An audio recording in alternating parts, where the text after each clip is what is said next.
What's up guys, Ruben Velasquez here, aka the Nintendo God, and in today's review video I'm going to be reviewing for you guys the Splatoon 2 Octo expansion DLC for the Switch 1. So I hope you guys enjoyed today's review video as much as I did making it. With that being said, subscribe to the channel if you haven't done so already, and tell me in the comment section what is your favorite boss in this expansion DLC. With that being said, I'm going to be reviewing this game in 3, 2, 1, let's go.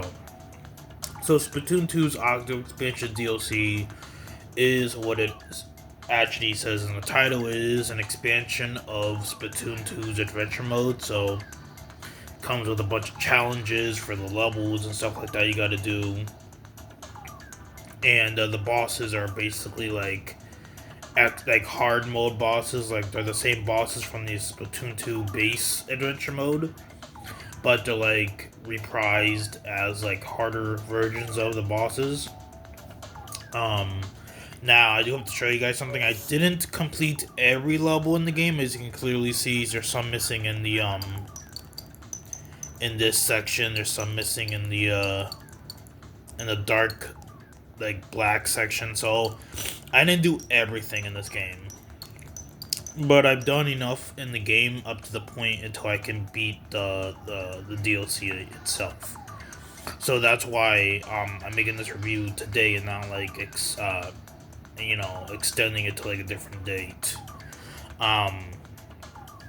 But yeah, so yeah, this DLC is basically like a bunch of Nintendo made challenges where you got to do a specific thing in each level to pass. And you get rewards for doing it, as you can clearly see. Look at my points that I got in this expansion pass so far. And honestly, I've only had to like auto pass a level or two, like probably like 5 levels. That's about it. Other than that, I was able to complete almost every level in this DLC by myself without any help at all. So honestly, this DLC is pretty easy. Even the bosses were pretty simple as well, even though they were like harder versions of the original adventure mode's bosses. But it's still pretty simple, easy bosses to defeat. Once you know their patterns, you basically know how to beat them at all costs. But yeah, you basically play as an Octoling in this DLC, which, sorry about my finger, sorry about that. Which is basically something you could never have do in Splatoon before. Like in Splatoon 1, you never got to play as an Octoling. In Splatoon 2's base adventure mode, you never played as an Octoling. But in this expansion pass DLC, yes, you can play as an Octoling. And I don't know why, but I chose the female Octoling for this DLC. I don't know, something about her hair, the way it looks, or whatever, squid hair, I guess, makes me kind of like the Octoling girl in this DLC.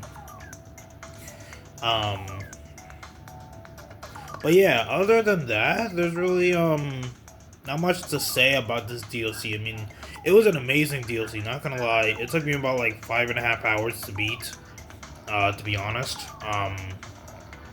Because the final boss was kind of tricky for me to deal with.